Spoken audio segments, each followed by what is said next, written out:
സൂറത്തുൽ ബഖറ. ബഖറ എന്ന പദത്തിന് പശു എന്നാണ് അർത്ഥം. ഈ അധ്യായത്തിൽ ഒരിടത്ത് പശുവെക്കുറിച്ച് പരാമർശിച്ചിട്ടുള്ളതിൽ നിന്നാണ് ഇതിന് അൽ ബഖറ എന്ന പേർ ലഭിച്ചത്. വിശുദ്ധ ഖുർആനിലെ ഓരോ അധ്യായത്തിലും അതിവിപുലമായ വിഷയങ്ങൾ പ്രതിപാദിക്കപ്പെട്ടിരിക്കുന്നു. അതിനാൽ വിഷയങ്ങൾ പരിഗണിച്ചുകൊണ്ടുള്ള സമഗ്രമായ തലക്കെട്ടുകൾ അവയ്ക്ക് നിശ്ചയിക്കുക സാധ്യമല്ല. അറബി ഭാഷ എത്രമേൽ പദസമ്പന്നമാണെങ്കിലും അതും ഒരു മനുഷ്യഭാഷ തന്നെയാണല്ലോ. മനുഷ്യൻ സംസാരിക്കുന്ന ഏത് ഭാഷയും പരിമിതമാണ്. മുൻ പറഞ്ഞ തരത്തിൽ അതിവിസ്തൃതങ്ങളായ വിഷയങ്ങൾക്കെല്ലാം കൂടി തലവാചകമായിരിക്കാൻ പറ്റുന്ന വാക്കുകളോ വാചകങ്ങളോ സംഭാവന ചെയ്യുവാൻ ഒരു ഭാഷയ്ക്കും സാധ്യമല്ല. അതിനാൽ തലക്കെട്ടുകൾക്ക് പകരം കേവലം അടയാളമായി ഉപയോഗിക്കാവുന്ന പേരുകളാണ് വിശുദ്ധ ഖുർആനിലെ മിക്ക അധ്യായങ്ങൾക്കുമുള്ളത്. അള്ളാഹുവിന്റെ മാർഗദർശനമനുസരിച്ച് നബി സല്ലല്ലാഹു അലൈഹി വസല്ലമയാണ് ആ പേരുകൾ നിർദ്ദേശിച്ചിട്ടുള്ളത്. ഈ സൂറക്ക് ബഖറ എന്ന് പേർ പറയുന്നതിന്റെ വിവക്ഷ ഇതിൽ പശുവിനെപ്പറ്റി പ്രതിപാദിക്കപ്പെട്ടിരിക്കുന്നു എന്നല്ല, പശുവിനെക്കുറിച്ച് പറഞ്ഞിട്ടുള്ള അധ്യായം എന്നേ അതിനർത്ഥമുള്ളൂ. അവതരണകാലം. ഈ സൂറയുടെ മിക്ക ഭാഗവും നബിയുടെ മദീന ജീവിതത്തിന്റെ തുടക്കത്തിൽ അവതരിച്ചതാണ്. ചുരുക്കം ചില ഭാഗങ്ങൾ പിന്നീട് അവതരിച്ചു. വിഷയങ്ങളുടെ യോജിപ്പ് പരിഗണിച്ചാണ് അവ ഇതിൽ ചേർക്കപ്പെട്ടത്. നബി തിരുമേനിയുടെ ജീവിതത്തിന്റെ അവസാന ഘട്ടത്തിൽ അവതരിച്ച പലിശയെ സംബന്ധിച്ച വാക്യങ്ങൾ പോലും ഇതിൽ ഉൾക്കൊള്ളിച്ചിട്ടുണ്ട്. സൂറയുടെ അവസാനത്തെ സൂക്തങ്ങൾ ഹിജ്റയ്ക്ക് മുമ്പ് മക്ക ജീവിതത്തിൽ അവതരിച്ചതാണ്. വിഷയത്തിന്റെ ചേർച്ച കാരണം അവയും ഈ സൂറയിൽ ഉൾക്കൊള്ളിച്ചിരിക്കുന്നു. അവതരണ പശ്ചാത്തലം. ഈ സൂറയെ മനസ്സിലാക്കാൻ അതിന്റെ ചരിത്ര പശ്ചാത്തലം മനസ്സിലാക്കേണ്ടതുണ്ട്. ഇതിന്റെ അവതരണ പശ്ചാത്തലത്തിന് 3 ഘടകങ്ങളുണ്ട്. സംബോധിതരുടെ മാറ്റമാണ് ഒന്നാമത്തെ ഘടകം. ഹിജ്റയുടെ മുമ്പ് മക്കയിൽ ഇസ്ലാമിക പ്രബോധനം നടന്നുകൊണ്ടിരുന്ന കാലത്ത് ഖുർആന്റെ അഭിസംബോധിതർ മിക്കവാറും അറേബ്യൻ മുശ്രിക്കുകളായിരുന്നു. ഇസ്ലാമിന്റെ ശബ്ദം ആ ബഹുദൈവാരാധകന്മാർക്ക് പുതിയതും അപരിചിതവുമായിരുന്നു. എന്നാൽ ഹിജ്റയ്ക്ക് ശേഷം യഹൂദന്മാരെയും ഖുർആന് അഭിമുഖീകരിക്കേണ്ടി വന്നു. അവർ താമസിച്ചിരുന്ന പ്രദേശങ്ങൾ മദീനയുമായി ചേർന്ന് കിടന്നിരുന്നു. തൗഹീദ്, റിസാലത്ത്, വഹി, ആഖിറത്ത്, മലായിക്കത്ത് എന്നീ അടിസ്ഥാന കാര്യങ്ങളെല്ലാം സമ്മതിക്കുന്നവരായിരുന്നു യഹൂദന്മാർ. അവരുടെ പ്രവാചകനായ മൂസ നബി അലൈഹിസ്സലാമിന് അള്ളാഹുവിങ്കൽ നിന്ന് ലഭിച്ച ശരീഅത്ത് അവർ അംഗീകരിച്ചിരുന്നു. മുഹമ്മദ് നബി പ്രബോധനം ചെയ്തുകൊണ്ടിരുന്ന അതേ ഇസ്ലാം തന്നെയായിരുന്നു അടിസ്ഥാനപരമായി അവരുടെയും മതം. എന്നാൽ നൂറ്റാണ്ടുകളായി സംഭവിച്ച അധപതനം അവരെ സാക്ഷാൽ ദീനിൽ നിന്ന് ബഹുദൂരം അകറ്റിയിട്ടുണ്ടായിരുന്നു. മൂസാ നബി മരണപ്പെട്ടിട്ട് അന്നേക്ക് ഏകദേശം 19 നൂറ്റാണ്ട് കഴിഞ്ഞിരുന്നു. ഇസ്രായേലി ചരിത്രത്തിന്റെ കണക്കനുസരിച്ച് മൂസ ക്രിസ്തുവിന് മുമ്പ് 1272 മരണമടഞ്ഞത്. നബി തിരുമേനിക്ക് ദൌത്യം ലഭിച്ചത് ക്രിസ്താബ്ദം 610 യഹൂദന്മാരുടെ വേദഗ്രന്ഥമായ തൗറാത്തിൽ നിന്ന് ഒരു തെളിവും ലഭിക്കാത്ത അനിസ്ലാമിക കാര്യങ്ങൾ അവരുടെ ആദർശവിശ്വാസങ്ങളിൽ കലർന്നു കഴിഞ്ഞിരുന്നു. തൗറാത്ത് മുഖേന സ്ഥാപിക്കാൻ കഴിയാത്തതുമായ എത്രയോ ആചാര സമ്പ്രദായങ്ങൾ അവരുടെ കർമ്മജീവിതത്തിൽ ഇടം പിടിച്ചിരുന്നു. തൗറാത്തിനെ തന്നെയും മനുഷ്യവചനങ്ങളുമായി അവർ കൂട്ടിക്കലർത്തിയിരുന്നു. അക്ഷരങ്ങളിലോ അർത്ഥത്തിലോ കുറെയൊക്കെ സുരക്ഷിതമായി നിലനിന്ന വേദവചനങ്ങളെ തന്നിഷ്ടത്തിനൊത്ത വ്യാഖ്യാനങ്ങളും വിശദീകരണങ്ങളും വഴി അവർ അലങ്കോലപ്പെടുത്തുകയും ചെയ്തു. അവരുടെ പണ്ഡിത പുരോഹിതന്മാരുടെയും സമുദായ നേതാക്കളുടെയും പൊതുജനങ്ങളുടെയുമെല്ലാം ആദർശപരവും കർമ്മപരവും ധാർമ്മികവുമായ നില അങ്ങേയറ്റം ദുഷിച്ചു കഴിഞ്ഞിരുന്നു. ആ ദുഷിച്ച നിലപാടിൽ തികച്ചും സന്തുഷ്ടരായിരുന്നത് കാരണം ഒരുവിധ സംസ്കരണവും അംഗീകരിക്കാൻ അവർ സന്നദ്ധരായിരുന്നില്ല. അവർക്ക് ദീനിന്റെ നേർമാർഗം കാണിച്ചു കൊടുക്കാനായി വരുന്ന ദേവദാസനെ ഏറ്റവും വലിയ ശത്രുവായി അവർ കണക്കാക്കി. അയാളുടെ സംസ്കരണ പ്രവർത്തനം വിജയിക്കാതിരിക്കാൻ കഴിയും വിധമെല്ലാം പരിശ്രമിച്ചു. ദുഷിച്ചു കഴിഞ്ഞ മുസ്ലിങ്ങൾ എന്നതായിരുന്നു ഇവരുടെ അവസ്ഥ. അനാചാരങ്ങൾ, ദൈവവിധികളെ മാറ്റിമറിക്കൽ, ദുർവ്യാഖ്യാനങ്ങൾ, മിഥ്യാവിവാദങ്ങൾ, തർക്കകോലാഹലങ്ങൾ, വർഗീയവും വംശപരവുമായ വടംവലികൾ, ഉപരിപ്ലവമായ ചിന്തകൾ, ദൈവവിസ്മൃതി, ഭൗതിക പൂജ എന്നിവ മൂലം അവർ അങ്ങേയറ്റം അധപ്പതിച്ചിരുന്നു. അങ്ങനെ തങ്ങളുടെ മുസ്ലിം എന്ന സാക്ഷാൽ പേര് പോലും അവർ വിസ്മരിച്ചു. അള്ളാഹുവിന്റെ ദീനിനെ ഇസ്രായേൽ വംശത്തിന്റെ കുത്തക സ്വത്തായിട്ടാണ് അവർ കണക്കാക്കിയിരുന്നത്. നബി തിരുമേനി മദീനയിലെത്തിയതോടെ അവരെ സാക്ഷാൽ ദീനിലേക്ക് പ്രബോധനം ചെയ്യാൻ അള്ളാഹു തിരുമേനിയോട് ആജ്ഞാപിച്ചു. ഈ പ്രബോധനമാണ് സൂറത്തുൽ ബഖറയിലെ ആദ്യത്തെ 16 ഖണ്ഡികകളിൽ അടങ്ങിയിരിക്കുന്നത്.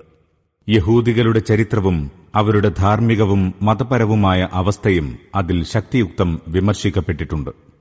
അവരുടെ ദുഷിച്ച മതാനുഷ്ഠാനത്തിന്റെയും ധാർമ്മികതയുടെയും പ്രകടമായ പ്രത്യേകതകൾക്കെതിരിൽ സാക്ഷാൽ ദീനിന്റെ തത്വങ്ങളും ഒപ്പത്തിനൊപ്പം ഉന്നയിക്കപ്പെട്ടിരിക്കുന്നു. ഒരു പ്രവാചകന്റെ അനുയായികൾ ദുഷിച്ചു പോകുന്ന അവസ്ഥ എന്തായിരിക്കുമെന്നും സാക്ഷാൽ മതനിഷ്ഠ എന്തെന്നും സത്യദീനിന്റെ അടിസ്ഥാന തത്വങ്ങൾ ഏതെന്നും അള്ളാഹുവിന്റെ ദൃഷ്ടിയിൽ പ്രാധാന്യം ഏതിനാണെന്നുമെല്ലാം അതിൽ നിന്ന് നല്ല പോലെ വ്യക്തമാകുന്നതാണ്. മദീനയിലെത്തിയതോടെ ഇസ്ലാമിക പ്രബോധനം ഒരു പുതിയ ഘട്ടത്തിൽ പ്രവേശിച്ചിരുന്നു എന്നതാണ് അൽ ബഖറയുടെ അവതരണ പശ്ചാത്തലത്തിന്റെ ശ്രദ്ധേയമായ രണ്ടാമത്തെ ഘടകം. മക്കയിൽ ദീനിന്റെ അടിസ്ഥാന തത്വങ്ങളുടെ പ്രചാരണവും ദീൻ സ്വീകരിക്കുന്നവരുടെ ധാർമ്മിക സംസ്കരണവുമാണ് നടന്നിരുന്നത്. എന്നാൽ ഹിജ്റയ്ക്ക് ശേഷം അറേബ്യയിലെ വിവിധ ഗോത്രങ്ങളിൽ നിന്ന് ഇസ്ലാം സ്വീകരിച്ചവരെല്ലാം നാനാഭാഗത്തുനിന്നും മദീനയിൽ ഒരുമിച്ചു കൂടാൻ തുടങ്ങി. അൻസ്വാറുകളുടെ സഹായത്തോടുകൂടി ഒരു ചെറിയ ഇസ്ലാമിക സ്റ്റേറ്റിന് അടിത്തറയിട്ടു. തുടർന്ന് അള്ളാഹു നാഗരികവും സാമൂഹികവും നിയമപരവും സാമ്പത്തികവും രാഷ്ട്രീയവുമായ പ്രശ്നങ്ങളെ സംബന്ധിച്ച അടിസ്ഥാന നിർദ്ദേശങ്ങൾ കൂടി നൽകിത്തുടങ്ങി. ഇസ്ലാമിന്റെ അടിസ്ഥാനത്തിൽ ഈ പുതിയ ജീവിത വ്യവസ്ഥ കെട്ടിപ്പടുക്കേണ്ടതെങ്ങനെയെന്ന് പഠിപ്പിക്കുകയും ചെയ്തു. ഈ സൂറയിലെ അവസാനത്തെ 23 ഖണ്ഡികകൾ മിക്കവാറും ഇതു സംബന്ധിച്ച നിർദ്ദേശങ്ങൾ ഉൾക്കൊള്ളുന്നവയാണ്. അവയിലധികവും മദീന ജീവിതത്തിന്റെ ആരംഭത്തിൽ തന്നെ നൽകപ്പെട്ടിരുന്നു. ചിലത് വിവിധ സന്ദർഭങ്ങളിലായി ആവശ്യാനുസൃതം പിന്നീട് നൽകപ്പെട്ടവയാണ്. അവതരണ പശ്ചാത്തലത്തിന്റെ മൂന്നാമത്തെ ഘടകം ഹിജ്റയ്ക്ക് ശേഷം ഇസ്ലാമും കുഫറും തമ്മിലുള്ള സംഘട്ടനവും ഒരു പുതിയ ഘട്ടത്തിൽ പ്രവേശിച്ചുവെന്നതാണ്. ഹിജ്റയുടെ മുമ്പ് ഇസ്ലാമിന്റെ പ്രബോധനം കുഫറിന്റെ നാട്ടിൽ തന്നെയാണ് നടത്തപ്പെട്ടിരുന്നത്. വിവിധ ഗോത്രങ്ങളിൽ നിന്ന് ഇസ്ലാം സ്വീകരിച്ചിരുന്നവർ അവരവരുടെ സ്ഥലങ്ങളിൽ തന്നെയാണ് താമസിച്ചിരുന്നത്. അവർ അവിടെ ദീൻ പ്രചരിപ്പിക്കുകയും എതിർഭാഗത്തു നിന്നുള്ള അക്രമമർദ്ദനങ്ങൾക്കിരയാവുകയും ചെയ്തു പോന്നു. എന്നാൽ ചിതറിക്കിടന്ന ഈ മുസ്ലിങ്ങൾ ഹിജ്റയ്ക്ക് ശേഷം മദീനയിൽ വന്നുചേർന്ന് ഒരു സംഘമായി തീരുകയും ഒരു ചെറിയ സ്വതന്ത്ര സ്റ്റേറ്റ് സ്ഥാപിക്കുകയും ചെയ്തു. അതോടെ സ്ഥിതിഗതിക്ക് വലിയ മാറ്റം സംഭവിച്ചു. ഒരു വശത്ത് ഇസ്ലാമിന്റെ പേരിൽ ഒറ്റപ്പെട്ടു നിൽക്കുന്ന ഒരു ചെറുപ്രദേശം, മറുവശത്താകട്ടെ മുഴുവൻ അറബികളും അതിനെ ഉന്മൂലനം ചെയ്യാൻ ഒരുങ്ങി നിൽക്കുന്നു. ഈ പരിതസ്ഥിതിയിൽ ഇസ്ലാമിക സംഘടനയുടെ വിജയമെന്നല്ല, അതിന്റെ നിലനിൽപ്പ് തന്നെ ചില സംഗതികളെ ആശ്രയിച്ചാണിരുന്നത്. ഒന്നാമത്, തങ്ങൾ കൈക്കൊണ്ട മാർഗത്തെ തികഞ്ഞ ആവേശത്തോടെ ഊർജ്ജസ്വലമായി പ്രചരിപ്പിച്ചുകൊണ്ട് കഴിയുന്നത്ര ആളുകളെ തങ്ങളുടെ ആദർശക്കാരാക്കി മാറ്റാൻ പരിശ്രമിക്കുക. രണ്ടാമത്, ബുദ്ധിയും വിവേകവുമുള്ള ഒരു മനുഷ്യനും സംശയിക്കാൻ പഴുതില്ലാത്ത വിധം എതിരാളികൾ അസത്യത്തിലും ദുർമാർഗത്തിലുമാണെന്ന് ലക്ഷ്യസഹിതം തെളിയിക്കുക. മൂന്നാമത്, ജീവിതോപകരണങ്ങൾ നിശേഷം നഷ്ടപ്പെടുകയും നാട്ടിന്റെ മുഴുവൻ എതിർപ്പിനും ശത്രുതയ്ക്കും ഇരയാവുകയും ചെയ്ത മുസ്ലിങ്ങളെ രക്ഷിക്കുക. അവരെ ബാധിച്ചിരുന്ന പട്ടിണി, ദാരിദ്ര്യം, അരക്ഷിതാവസ്ഥ, അസമാധാനം, നാനാഭാഗത്തുനിന്നും വലയം ചെയ്തിരുന്ന ഭയങ്കര വിപത്തുകൾ എന്നിവയെ അതിജയിക്കാൻ അവരെ സന്നദ്ധരാക്കുക. അസ്വസ്ഥരോ പരിഭ്രമചിത്തരോ ആവാതെ പൂർണ്ണമായ സഹനത്തോടും സ്ഥൈര്യത്തോടും ആ ദുസ്ഥിതികളെ നേരിടാൻ അവരെ പ്രാപ്തരാക്കുക. ഒരുവിധ ചാഞ്ചല്യവും അവരുടെ മനോധൈര്യത്തെ ബാധിക്കാൻ അനുവദിക്കാതിരിക്കുക. നാലാമത്, ഇസ്ലാമിക പ്രബോധനത്തെ പരാജയപ്പെടുത്തുന്നതിനായി ഏത് ഭാഗത്തു നിന്നുമുണ്ടാകുന്ന സായുധ എതിർപ്പിനെ ശക്തി കൊണ്ടുതന്നെ നേരിടാൻ സന്നദ്ധരാവുക. അഞ്ചാമത്, ഇസ്ലാം സ്ഥാപിക്കാൻ ഉദ്ദേശിക്കുന്ന ഈ പുതിയ സാമൂഹിക വ്യവസ്ഥിതി അറബികൾ സതുപദേശമാർഗേണ അംഗീകരിക്കുന്നില്ലെന്ന് കരുതുക. അപ്പോൾ ജാഹിലിയത്തിന്റെ ദുഷിച്ചുനാറിയ പഴഞ്ചൻ ജീവിത വ്യവസ്ഥിതിയെ ശക്തി പ്രയോഗിച്ചും തുടച്ചു നീക്കാൻ മടിക്കാത്തവണ്ണമുള്ള നിശ്ചയദാർഢ്യം അവരിൽ വളർത്തിയെടുക്കുക. ഈ 5 കാര്യങ്ങളെക്കുറിച്ചും അള്ളാഹു ഈ സൂറയിൽ പ്രാഥമിക നിർദ്ദേശങ്ങൾ നൽകിയിട്ടുണ്ട്. അവതരണ പശ്ചാത്തലത്തിന്റെ 4ാമത്തെ ഘടകം ഇസ്ലാമിക പ്രബോധനത്തിന്റെ ഈ ഘട്ടത്തിൽ ഒരു പുതിയ വിഭാഗം തലപൊക്കാൻ തുടങ്ങിയിരുന്നുവെന്നതാണ്. മുനാഫിക്കുകളുടെ വിഭാഗമായിരുന്നു അത്. നിഫാക്കിന്റെ പ്രാരംഭ ലക്ഷണങ്ങൾ മക്ക ജീവിതത്തിന്റെ അവസാന കാലത്തുതന്നെ പ്രകടമാകാൻ തുടങ്ങിയിരുന്നു. എന്നാൽ ഇസ്ലാം സത്യമാണെന്നും തങ്ങൾക്കതിൽ വിശ്വാസമുണ്ടെന്നും സമ്മതിക്കുകയും ആ സത്യത്തിനുവേണ്ടി സ്വന്തം താൽപര്യങ്ങൾ ബലിയർപ്പിക്കാനോ ഭൗതിക ബന്ധങ്ങൾ മുറിക്കാനോ കഷ്ടനഷ്ടങ്ങൾ സഹിക്കാനോ തയ്യാറില്ലാതിരിക്കുകയും ചെയ്ത മുനാഫിക്കുകളെ മാത്രമേ അവിടെ കാണപ്പെട്ടിരുന്നുള്ളൂ. മദീനയിലെത്തിയതോടെ അത്തരക്കാർക്കു പുറമെ വേറെ ചിലതരം മുനാഫിക്കുകളെയും ഇസ്ലാമിക സമൂഹത്തിൽ കണ്ടു തുടങ്ങി. ഇസ്ലാമിൽ വിശ്വസിക്കാതെ സംഘടനയ്ക്കുള്ളിൽ കുഴപ്പം സൃഷ്ടിക്കാൻ മാത്രം കടന്നുകൂടിയിട്ടുള്ളവരായിരുന്നു ഒരു വിഭാഗം. മറ്റൊരു വിഭാഗമാകട്ടെ ഇസ്ലാമിക രാജ്യത്തിന്റെ അധികാര പരിധിക്കുള്ളിൽ കുടുങ്ങിപ്പോയത് കാരണം മുസ്ലിങ്ങളായി അഭിനയിക്കുന്നവരായിരുന്നു. ഇസ്ലാമിന്റെ എതിരാളികളുമായി ബന്ധം പുലർത്തുന്നതിലാണ് തങ്ങൾക്ക് നേട്ടമെന്ന് അവർ മനസ്സിലാക്കി.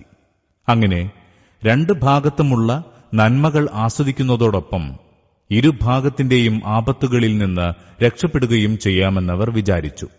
മൂന്നാമതൊരു വിഭാഗം ഇസ്ലാമിനും ജാഹിലിയ്യത്തിനുമിടയിൽ സംശയാലുക്കളായി ചാഞ്ചാടുന്നവരായിരുന്നു. ഇസ്ലാം സത്യമെന്നവർക്ക് പൂർണ്ണമായ വിശ്വാസമുണ്ടായിരുന്നില്ല. സ്വകുടുംബത്തിലെയും ഗോത്രത്തിലെയും മിക്ക പേരും മുസ്ലിങ്ങളായി കഴിഞ്ഞിരുന്നതിനാൽ അവരും മുസ്ലിം വേഷം സ്വീകരിക്കുകയായിരുന്നു.